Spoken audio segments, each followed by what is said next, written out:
En cada esquina de México existieron oficios que le dieron carácter a una época entera y pusieron alma en nuestras calles. Eran trabajos humildes, llenos de habilidad y corazón, que formaban parte del paisaje de cada día. El afilador, que anunciaba su llegada con un silbido agudo, el lechero que dejaba botellas de vidrio al despuntar el alba, el bolero que dejaba los zapatos relucientes mientras conversaba con sus clientes. Eran tiempos en los que todo se hacía con las manos y con orgullo. Oficios que no solo resolvían necesidades, sino que también tejían lazos dentro de la comunidad. Cada uno tenía su lugar, su clientela, su historia. Hoy muchos de ellos han desaparecido. La modernidad los fue borrando poco a poco, pero su recuerdo permanece vivo en la memoria de quienes los vieron pasar, porque esos trabajos no solo daban sustento, también le daban identidad a un México que hoy parece muy distante. Antes de las cámaras de vigilancia, las alarmas y los grupos de WhatsApp, existía una figura discreta pero fundamental, el sereno. Con su lámpara en mano, su bastón de madera y su silbato colgado del cuello, recorría las calles mientras el resto del vecindario dormía. Era el guardián silencioso de la noche. Su labor era cuidar, estar pendiente de cualquier movimiento extraño, ayudar en situaciones de emergencia o simplemente ser ese rostro confiable que todos conocían.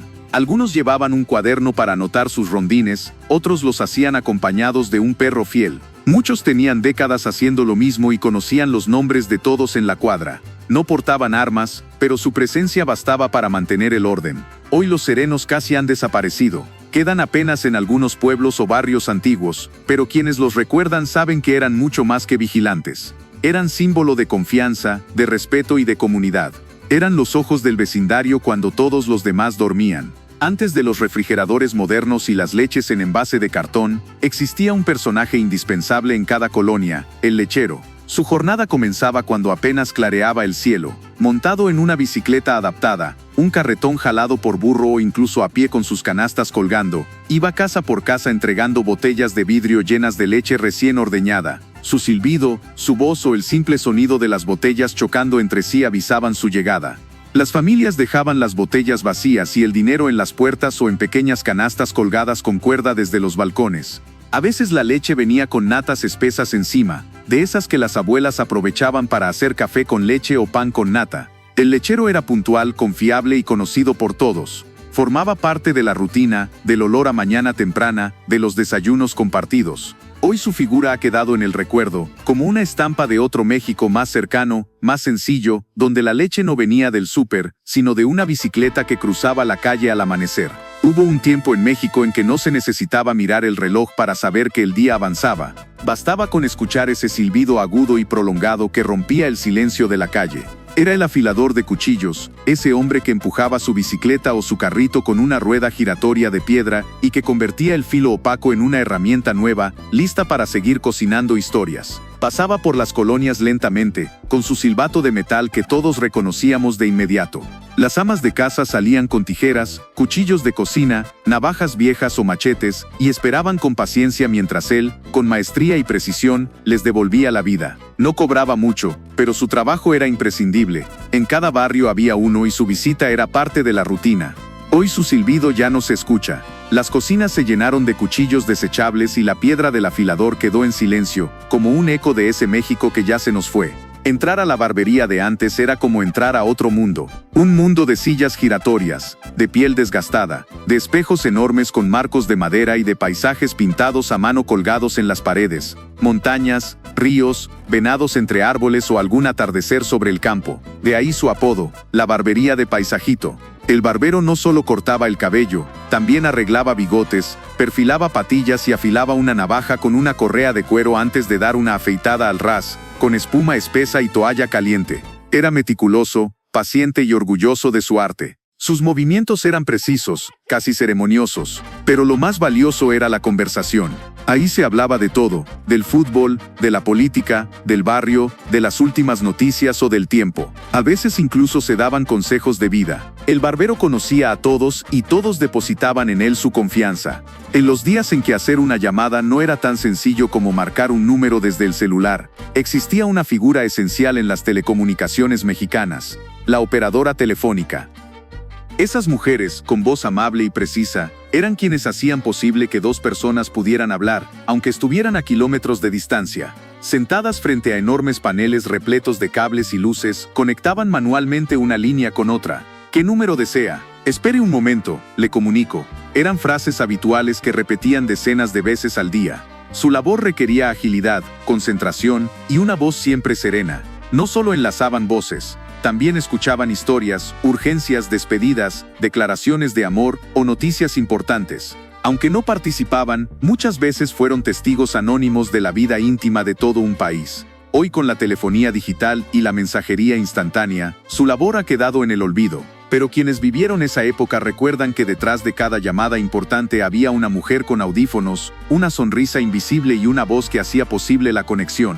Antes de los correos electrónicos, de los mensajes instantáneos y de las llamadas internacionales, había un sonido que unía a los mexicanos a través de la distancia, el repiqueteo del telégrafo. Y detrás de ese código de puntos y rayas estaba el telegrafista, un hombre o una mujer con oído fino, dedos veloces y mente ágil. Su oficina era pequeña, con una mesa de madera, un aparato de telégrafo y una ventana donde los clientes llegaban con papeles en mano dictando mensajes urgentes, noticias familiares o trámites oficiales. El telegrafista traducía esas palabras al código Morse, las enviaba por líneas invisibles y al otro extremo del país, alguien recibía lo que para muchos era la única manera de comunicarse.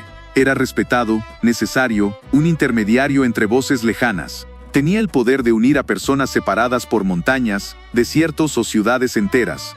Hoy su oficio ha sido sepultado por la tecnología. Las oficinas de telégrafos están cerradas o vacías, y sus teclas han enmudecido. En un México donde no había estufas modernas ni gas en cada hogar, el calor de la cocina venía del carbón y el carbón lo traía el carbonero. Con sus manos ennegrecidas, su rostro curtido por el sol y su andar firme, recorría las calles empujando un diablito lleno de costales o montado en un burro que dejaba un rastro de polvo y hollín. Gritaba con fuerza para anunciar su llegada. «Carbón del bueno, llévelo, señora», y las amas de casa salían con su cubeta o su canasto para comprar una medida o un cuarto según lo que alcanzara. Lo mismo servía para la estufa de comal que para el brasero del baño o el anafre donde se calentaba el café de olla. El carbonero conocía el barrio, sabía quién fiaba, quién pagaba con moneditas y quién le ofrecía un taco a cambio.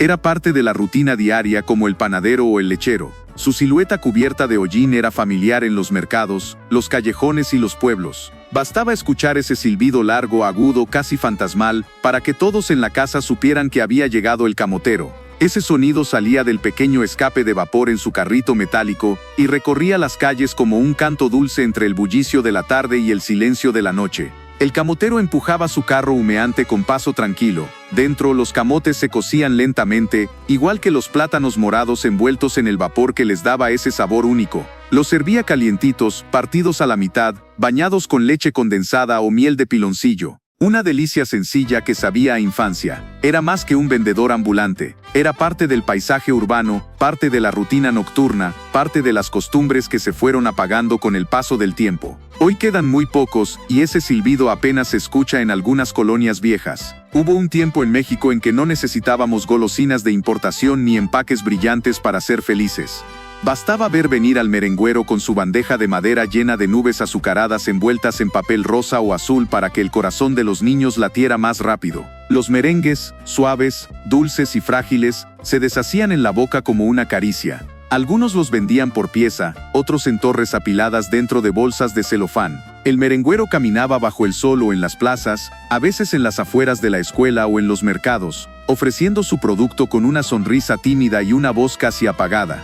Merengues. Pocos recuerdan su nombre, pero muchos aún pueden imaginar esa bandeja cubierta con un trapo, los merengues formados como soldaditos de colores, y el momento mágico en que se elegía el más grande o el más blanco. Hoy ya casi no se ven. Fueron desplazados por dulces industriales y botanas modernas, pero en la memoria de quienes los probaron, el merengüero sigue caminando, llevando dulzura en silencio por las calles de aquel México que ya no está, pero que vive en nosotros. Hoy muchas de esas voces ya no se escuchan. Muchos de esos oficios han quedado en el olvido, reemplazados por máquinas, aplicaciones o simplemente por el paso del tiempo.